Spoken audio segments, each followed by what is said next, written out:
വിശുദ്ധ മത്തായിയുടെ സുവിശേഷം 7-ാം അധ്യായം 1 മുതൽ 6 വരെയുള്ള തിരുവചനങ്ങൾ. അന്യരെ വിധിക്കരുത്, വിധിക്കപ്പെടാതിരിക്കാൻ നിങ്ങളും വിധിക്കരുത്. നിങ്ങൾ വിധിക്കുന്ന വിധിയാൽ തന്നെ നിങ്ങളും വിധിക്കപ്പെടും. നിങ്ങൾ അളക്കുന്ന അളവ് കൊണ്ട് തന്നെ നിങ്ങൾക്കും അളന്നു കിട്ടും. നീ സഹോദരന്റെ കണ്ണിലെ കരട് കാണുകയും നിന്റെ കണ്ണിലെ തടിക്കഷ്ണം ശ്രദ്ധിക്കാതിരിക്കുകയും ചെയ്യുന്നത് എന്തുകൊണ്ട്? അഥവാ നിന്റെ കണ്ണിൽ തടിക്കഷ്ണമിരിക്കെ സഹോദരനോട് ഞാൻ നിന്റെ കണ്ണിൽ നിന്ന് കരടെടുത്ത് കളയട്ടെ എന്ന് എങ്ങനെ പറയും? കപടനാട്യക്കാരാ, ആദ്യം സ്വന്തം കണ്ണിൽ നിന്ന് തടിക്കഷ്ണം എടുത്തു മാറ്റുക.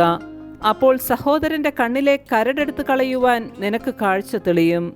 വിശുദ്ധമായത് നായ്ക്കൾക്ക് കൊടുക്കരുത്, നിങ്ങളുടെ മുത്തുകൾ പന്നികൾക്ക് ഇട്ടുകൊടുക്കരുത്. അവ അത് ചവിട്ടി നശിപ്പിക്കുകയും തിരിഞ്ഞു നിങ്ങളെ ആക്രമിക്കുകയും ചെയ്തേക്കാം. നമ്മുടെ കർത്താവായ മിശിഹായ്ക്ക് സ്തുതി.